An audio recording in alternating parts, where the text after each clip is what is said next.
Welcome everyone to another segment of the 12 o'clock show with Mayor Joe. Joining us today is Reynoldsburg Chief of Police, Curtis Baker. Welcome. Thank you for coming today. Thank you for having me. Got a kind of a jam-packed show full of a lot of interesting things. Normally we start things off with kind of like a review of code enforcement, but it's actually probably a good thing that Chief Baker is here because the city of Reynoldsburg actually got written up for code enforcement. I'm hopeful that we can avoid any jail time. But you know what? We're holding ourselves accountable. If you drive by City Hall, you'll see that some of our steps and entryway has been power washed and clean. So, you know, when we go out to different areas of town, talking to businesses to go ahead and get them to clean up their areas, we're doing that ourselves as well. So I think that people in code enforcement might have had a little bit too much fun sending me a violation notice, but there you go. So we do have that one. I don't have any pictures to share this time because we're kind of in between a couple of things, but obviously we'll get back to that as soon as some new things come in. Got a couple of events to talk about. Everybody's favorite Thursday event is tomorrow, again, from 4 p.m. to 7 p.m. at JFK is our farmers market. I will be out there the entire time answering questions about the potential for the Wagner Road development. Probably will sneak a couple of maybe small little cake pops from the Tiny Baker that's out there, so that'll be something that we can see, as well as some of the other fun stuff that's coming out on the farmers market. So again, tomorrow between 4 and 7 at JFK Park. And we also want to recognize that this Friday is Parks and Recs Day, recognition of all the Parks and Recs groups all the way throughout the state of Ohio, and I believe throughout the entire country. We're going to recognize what they do every day, and again, this year is no different than any other, anything from maintaining our Parks and Recs grounds to getting ready for soccer season this fall. I know that we're up to a couple hundred, I think 300-400 people have signed up for fall soccer, and we're still hopeful that that's going to go on here. We actually were at Civic Park, Parks and Rec team was at Civic Park the other day, kind of mapping out with where everybody would go with social distancing, so we've got that going on. So we're looking forward to seeing how that works out. So now we're going to go ahead and start talking to Chief Baker here. First of all, kind of the big question that we always ask when we start off is, how are you and your family dealing with this new world of COVID outside of the fact that you're in law enforcement? Yeah, it's crazy. You know, you came along, you kind of got thrust into the moment with floods, with COVID, and really that's really consumed our lives, both professionally and privately. So my wife, Jenny, works from home. So she wasn't real excited when school was moved to home. She's not an educator. I don't think she fully understood the work that educators do. And now she's fully aware. So working from home and then trying to teach your children and keeping that balance, it's been very rough.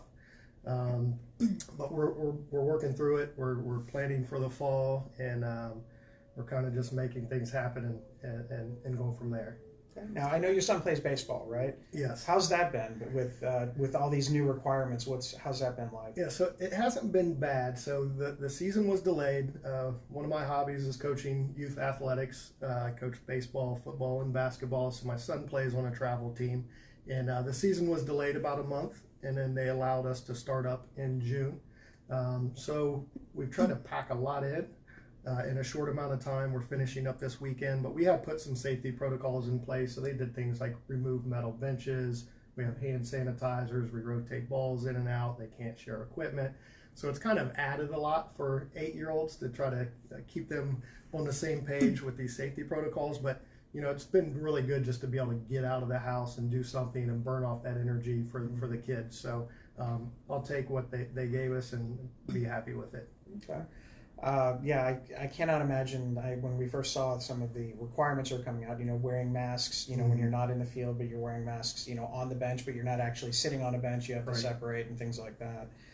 So it's definitely a change, but I didn't know you coached some of those things. So good luck. Because there's nothing more valuable than a volunteer coach, and at the same time, it can be a little bit of a miserable experience. Yes. With certain things. So I've had coaches and teachers throughout my life, and you know, I grew up on the west side of Columbus here. Went to Weston High School. I grew up not far from the casino, so you know, my life could have taken different paths. And coaches, teachers, and of course my parents had a big impact on my life growing up. So it's something that I was kind of dedicated to do for my children and other children in the community. Yeah, we appreciate it. As far as You've been chief now, I know acting chief for a while, but officially chief from just a couple of weeks ago. What's been the biggest difference between being, the deputy chief now to the chief, aside from the fact you have to talk to me a lot more? Yeah, so the biggest difference is the communication within the department. So, ultimately the decisions that were made prior to me being named chief were not mine. I gave recommendations, I gave advice, but ultimately the chief's accountable for those decisions. Well, now I have nobody to point the finger to if something goes wrong, and you're in that position also. I mean, you have to make a decision, and these aren't easy decisions. We're dealing with situations that have not occurred for 100 years, and we have to make tough decisions, whether they're employee decisions or decisions for the agency, and not everybody's going to agree with those decisions. And you have to stand by them. You have to just try to make the best decisions you can with the information you have and move on. So the accountability factor is that there's nobody else that you can hold accountable but yourself, and I'm okay with that. I'm prepared to take that responsibility. Well, it was impressive to see, all of the candidates, yourself included, actually wanting to be chief of police at this particular moment in time. Police across the United States have, it's been a difficult time all the way around, and so for you to actually want to step into that role and kind of take a lead position has been great. I know we've had a number of social protests in Reynoldsburg over the last couple of months, and it's been great to see the cooperation and the communication between RPD and anyone who wants to express their First Amendment rights, where it's not a hostile environment, it's not confrontational, it's actually collaborative. Right. I know you and I have talked a number of times about one of some of our goals is that the things that we do here in Reynoldsburg are not the same as other jurisdictions, and what we need to do is find ways to get that information out to people so that way they understand that what you may see in other communities outside of the state of Ohio are not things that are actually being done in Reynoldsburg, which is a good thing. So I know we'll continue to work on kind of getting that information out there. Yeah, I think it's been a great partnership. When you have situations like this, you need leadership to step forward and work together. And I think we've been able to do that. We've been able to do that with people exercising their civil rights. The number one thing police should do is to protect people's civil rights, whether you agree with what they're doing, whether they like you, whether they dislike you. And that's the number one purpose for our agency. So we want to ensure that those rights are protected and people can express themselves as long as it's in a peaceful manner. Yeah. All right, this is probably not the most difficult question you're ever going to get, but I was asked by somebody, a neighbor of ours. They saw that we're getting a new canine car. Yes. So they know that a new canine is coming.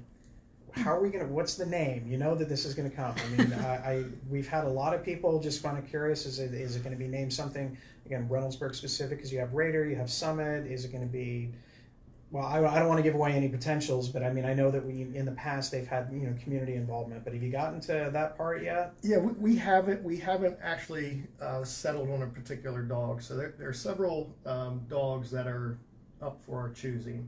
And it's so early in the process right now, it's hard to tell which one will be the right fit for our agency. As far as a name, that would be something we would discuss with you. That is something that we can do. I would like to have it be of a local flavor. I think that adds a lot to the community.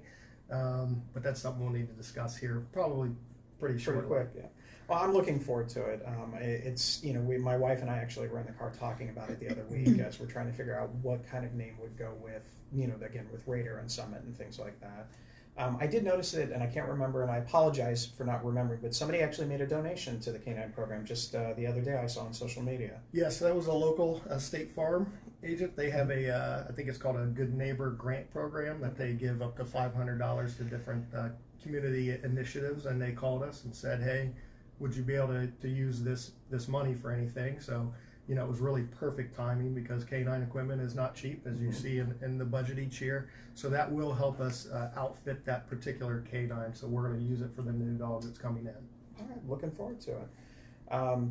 Now comes the hard part. Any community, well, I know we have a couple community questions, so go ahead if we want to start with a few of our questions. Yeah, we have 2 questions from Angela Abram. Her first one is, what does the COVID protocol for getting pulled over look like? I'm asking for younger and newer drivers who may not know what to do with regards to mask recognition. Yeah, that's good. So we ask anytime that you're going to be within 6 feet of somebody to wear a mask. That's pretty much been the mandate that's come out.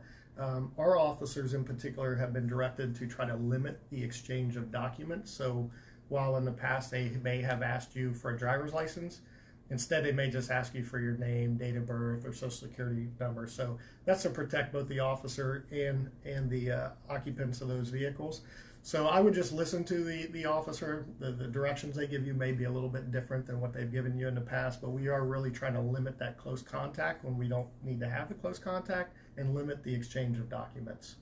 So kind of, I think maybe just the other part. So if, as the officer is approaching the car, window goes down, officer probably has the mask on.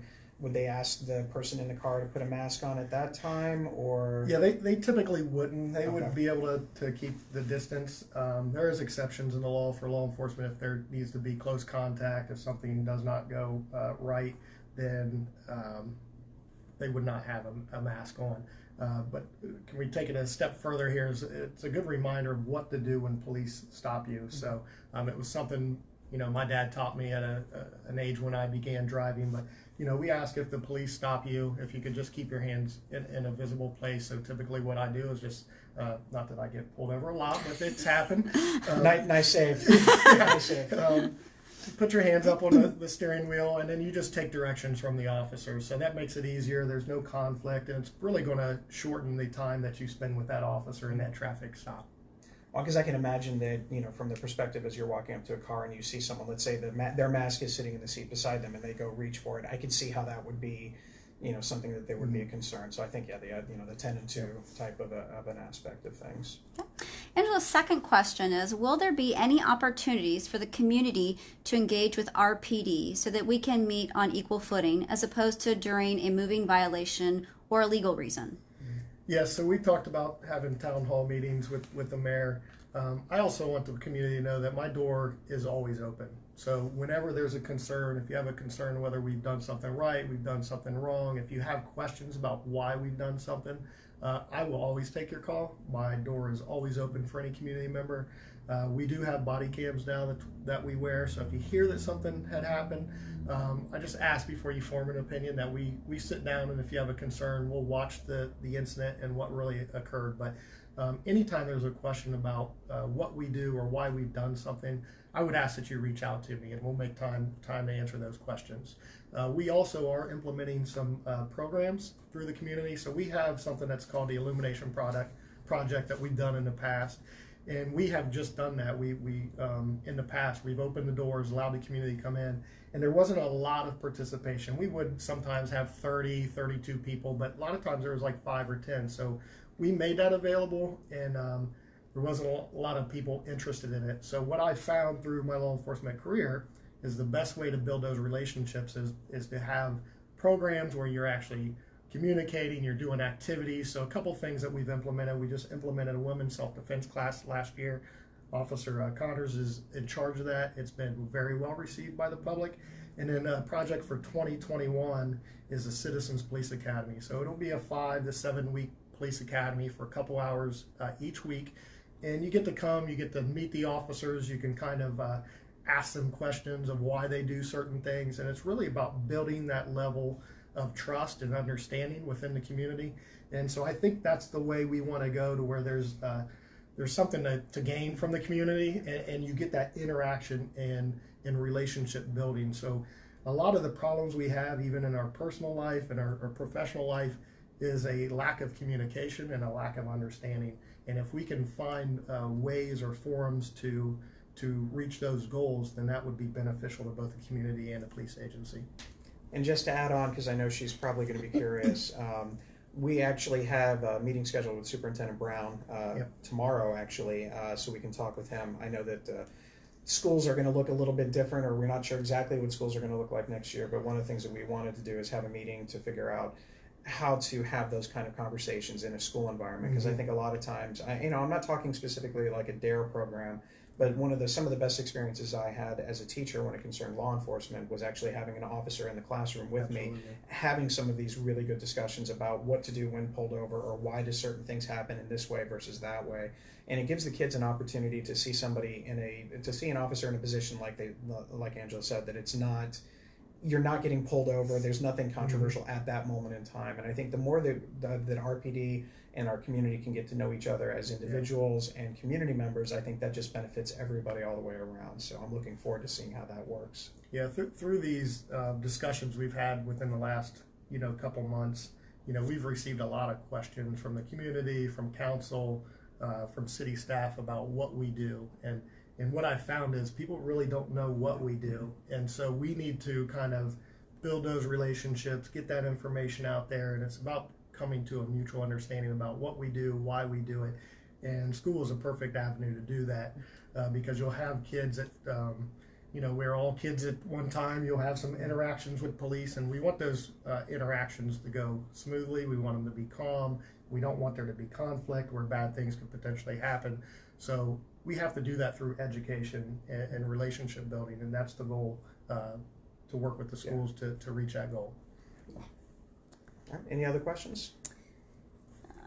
Yes, we have one more here. This is from Juliet Doris Williams. It says, can you speak to the mask issue again? I observed several officers last week without a mask as they responded to an issue in my Reynoldsburg neighborhood.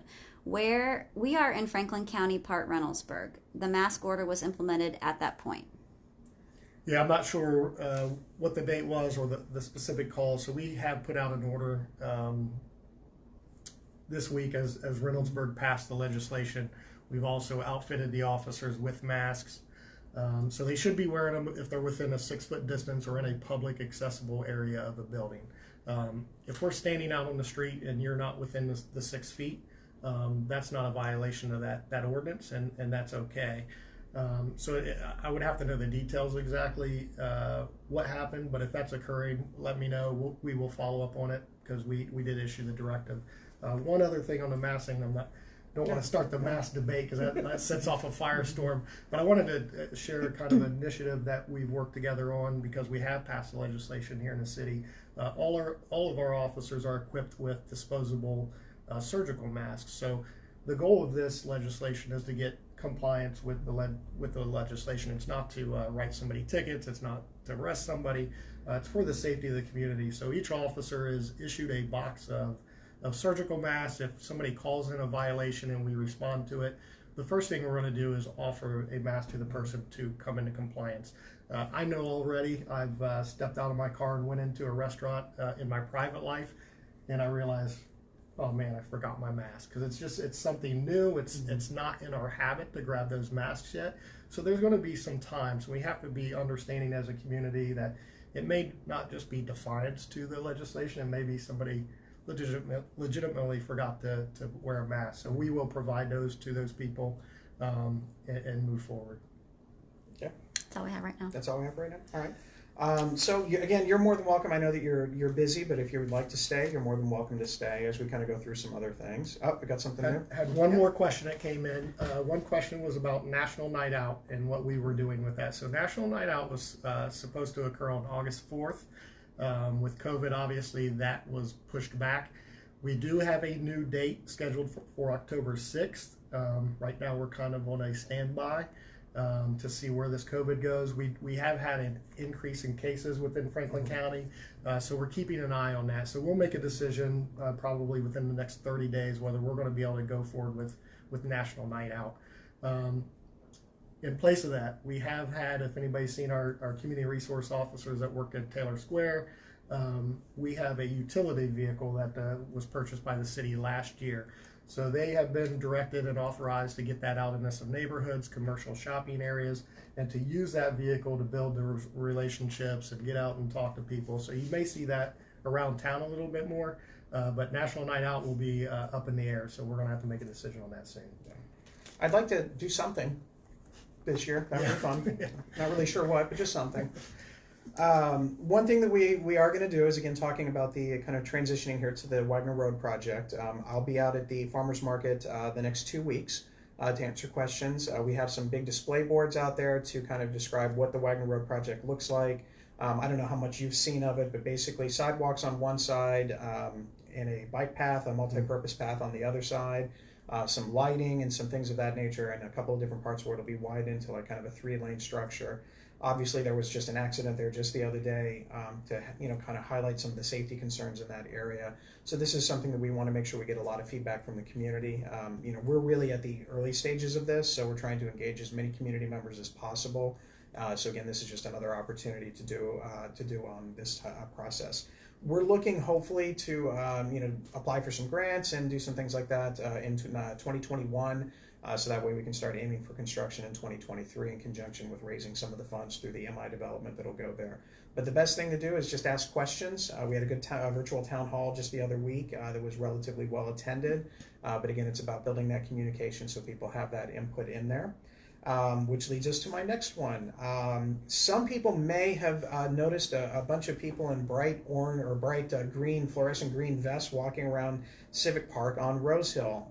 We were actually walking, some of the staff, to look at a potential secondary entrance into Civic Park. That's going to be my only little hint about what may come from Civic Park. But we did look at some locations. We think we know where it could possibly go. I shared with the chief just a little while ago. To make sure that it's a good location for traffic purposes, so that way there's clear visibility on all sides and things like that. But that's just one aspect of Civic Park that needs to be addressed, is that secondary entrance, especially for safety concerns. I talked with Chief Sharps from the Turo Township. One of the big concerns that always comes up is, if we have our 4th of July festival there, then what happens if something bad happens, that getting emergency vehicles in and out of that area. This will hopefully alleviate that. So we will have some really good things to share with you. We'll do a town hall just like we did for Wagner Road, but we'll do a town hall on August 5th. And you can register at the time when it gets posted. You can register so you can sign up, so you can be in the Hollywood Squares boxes for the town hall, or you can send your question ins through Facebook. But we're going to kind of go over some of the cool things that the Civic Park could potentially have and get community feedback with it. So that way we can kind of better utilize, I think, a great park that just doesn't have as many amenities as what they could. Things like a dog park and Frisbee golf are also other potential options. But that's it. I'm not going to say any more about that one. In addition to this, and it kind of does relate a little bit to your field, I've been asked from a number of people that live on Priestley. So for those of you that are watching that live on Priestley, close to the Wagner side, there's always been a lot of concerns about speeding. I know when I was doing my door-to-door thing earlier last year, that was a comment that came up on a number of occasions. So we're going to have basically another town hall specifically to address the traffic issues on Priestley, to talk about what the issues are, some data points that we've gotten from the police department about the average speed, how many cars, things like that. We're going to go over those types of things, and we're going to talk about what the options are. As speed bumps, speed tables, additional enforcement, stop signs, those types of things, to let everybody know, to have that kind of conversation. So if you're not obviously watching now, trust me, we're still going to get the word out to the people that live in that area. We're going to have one of our message boards up there about a week before, just highlighting everything that's going on and what, how they can attend or how they can watch on Facebook or social media and things like that. So everybody can kind of get an idea what goes on with Priestley on that one. Which is a great segue into the Community Commission update. Today is the last day to apply, and I'm a former teacher, so I'm really good about due dates. Today's the last day to apply to be a member of the Community Commission. If you watched our council meeting last Monday night, you know that we had roughly, I think, almost 40 different people that volunteered to be a part of some commission or another. So once we get all those names in and we kind of organize it, we'll get a virtual town hall thing going, so that way everybody can kind of join in virtually in this time of COVID. So we can have some further discussions about what kind of exact committees would be established. I know that all of the original ones that were submitted had multiple people that were interested in being on it, anything from neighborhood beautification to transportation, which would address the same things that we're going to do at Priestley, but it'll be kind of more of a citywide thing. So that way, if there are other areas, and I'm sure you probably know where you get most of the complaints of residential speeding more than anything else, as opposed to just me going and knocking on doors and having the residents tell me everything. And you did, and I appreciated it. But we'll kind of work on those things as well. We have got good numbers, but the deadline is today. So if you are interested, feel free to just go ahead and check. One of the email addresses that's listed there is my assistant, who's kind of managing and organizing all of these things. It's not a hard process to get involved. You send basically an email that says you're interested in what particular commission. There's no real specific requirements for it. If you have a preference of one committee, if you could list that, but if you're willing to serve on a couple of different ones, we're going to try and even it all out. The only one that is going to take a little bit longer is going to be the police commission. That'll be something that is going to be dealt with at a later time because it's a different style of legislation that will go before council. It's also waiting for input when the chief gets it and takes a look at it and things like that. So we're going to work on that in the month of August. So that's information about our community commission. Do we have any questions? I had one come in, Chief. You got time for one more question? Yeah. This is from Todd Davis. He says, is there a plan to have body cam footage publicly available or accessible to the public? So body cam footage is a public record. So if there's a specific incident that you would like to see, view, or whatever, you just come into the police department, make a public records request, and it is released to you through public records. Okay, all right. Now I've got a couple of things about development. Again, I mentioned a little bit on Monday night during the council meeting about what's going on development-wise. So I just kind of talk about a few things. In the Reynoldsburg Connects that's going to go out later today, it'll get into a little bit more detail about certain parts of it. But the reality is we're working hard every day. Our development director, Andrew Boucher, is doing a phenomenal job talking to people and getting people interested in our city. And believe it or not, we've had a lot of interest. I think if COVID had not hit the way it was, we'd be a little bit further along. But basically, we're making calls every day. So I'm going to go over a couple of quick things that I always see on social media. What's going on in such and such a location? Keep asking those questions. When you start to see construction in the city and you want to know what's going on, absolutely ask. I know that there's a Burger King that is going off on the old Tim Hortons site on 256. So that is one of those locations. So that's one thing that people are looking at. And then the condos that are going up on Taylor Road and Main Street. They're actually, as they say, moving dirt. I'm getting used to the lingo. So they're moving some dirt around out there right now for those things. So you'll start seeing those pop up. The rest of it is hopefully coming soon. We have a number of different things. We have meetings multiple times a week with different developers, and we're also making calls. I know people want to know, why can't such and such a establishment come in here? I know people are looking at like a Trader Joe's or a Cameron Mitchell restaurant, or my personal thing, a Jenny's Ice Cream. Jenny, I'm talking to you. We're getting an ice cream shop here. But those are the things that we are making a call. But the reality is businesses may or may not want to come here. And so what we have to do is we have to try and sell them on what our city can do. And I think we've gotten really good at getting people interested and working with us actively. But the rest of it is dependent upon private transactions between landowners and the developers. We help make connections, we recruit, we try and persuade. But ultimately, when certain things are coming in, it's up to the individual developers. I'll give you an example. The MI Homes that's on Wagner Road. MI expressed an interest in going into that area, and they talked with the property owner long before they talked with us. And that was a deal that was done by the individual property owner and the company itself. Once it got to our level, as far as through planning commission, then we have to make sure that things are matching as far as the aesthetics of the community, the traffic flow, and all of that stuff. That's where the city takes over. But keep in mind that these are things that we're working on every single day. I'm hopeful. Believe it or not, I'm ready to announce as many things as possible once they become official. Once you get that pen to paper and everything is signed off on. There'll hopefully be a couple of things that'll be on the Planning Commission meeting on the 23rd of July. It's a BZBA, a zoning meeting, as well as a Planning Commission meeting that'll give you some ideas of some new businesses coming to Reynoldsburg in the not too distant future. But anytime that there is something, those planning commissions are where those things are going to be announced outside of what we do on social media in general.